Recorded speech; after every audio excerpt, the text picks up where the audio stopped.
Welcome in, everyone. Today we are talking about something literally every single household has experienced at some point. We're going to do a deep dive into the incredibly famous children's rhyme, Chota Baby Ro Raha Tha. Okay, let's dive into this. We're going to do a full Is Kahani Ka Vishleshan, a complete analysis of this story, and see how a simple little poem actually teaches us a ton about child psychology and modern parenting. So if we look at this through the classic problem agitation solution framework, here is our core problem. Part 1. The crisis. And it's a big one. A baby that absolutely will not stop crying. Chota baby ro raha tha. The little baby was crying. These lines keep coming back like a bass line throughout the whole rhyme. And it's not just a sentence, right? It perfectly captures that utter frustration every parent knows all too well. As you'll see, this repeating refrain actually starts to build this slightly comedic frustration. Because no matter what happens, no matter what wild things they try, this baseline problem just doesn't go away. Which brings us to the agitation phase, part 2, the very first intervention, the elephant and the spider. Okay, picture this. A giant elephant hears the crying and comes over. Now, usually you'd think an elephant might sit the baby on its trunk or bring some fruit, but nope.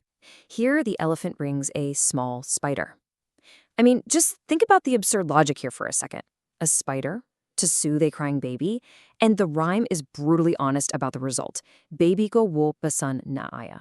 The baby did not like it. Obviously, what kid is going to enjoy a spider shoved in their face? So attempt number 1, total failure. Since the spider idea completely flopped, we move to part 3, the second attempt, the bear and the juggler. So the bear brings a kalamadari, a performing juggler. Now, what's really interesting about this is that the baby's reaction actually changes this time. The story tells us the baby actually liked it. The entertainment worked. But here's the twist. Even though the kid enjoyed the show, that dreaded line returns. The baby kept crying. The tears literally didn't stop. Okay, so entertainment didn't work. The strategy completely shifts now. Part 4, intervention number 3, Monkey Uncle's Sweets. Enter Bander Mama, Monkey Uncle, and he brings sweet rasgulle. We've got the comedic rule of 3 happening right here.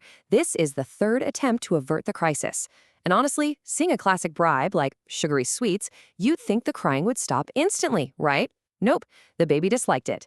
Even rasgulle couldn't solve this crisis. No way. And this brilliantly illustrates what our pacification data looks like so far. Let's recap. The elephant brings a spider, disliked. The bear brings a juggler, liked, but the crying continued. The monkey brings sweets, disliked again. Looking at this, one thing is absolutely clear. Wild, traditional methods, no matter how creative or sweet they are straight up not working on this modern baby. That is 4 distinct interventions needed for just one crying baby. 3 times the animals of the jungle gave it their best shot and totally failed. Which leads us to the 4th and final attempt. So it begs the million-dollar question. What finally stops the crying? The animals failed, the magic and entertainment failed, even the sweets failed. Think about it. In today's world, when a kid is having an epic meltdown, what is the ultimate lifesaver for parents? We are looking at a hilarious contrast between 2 totally different worlds here.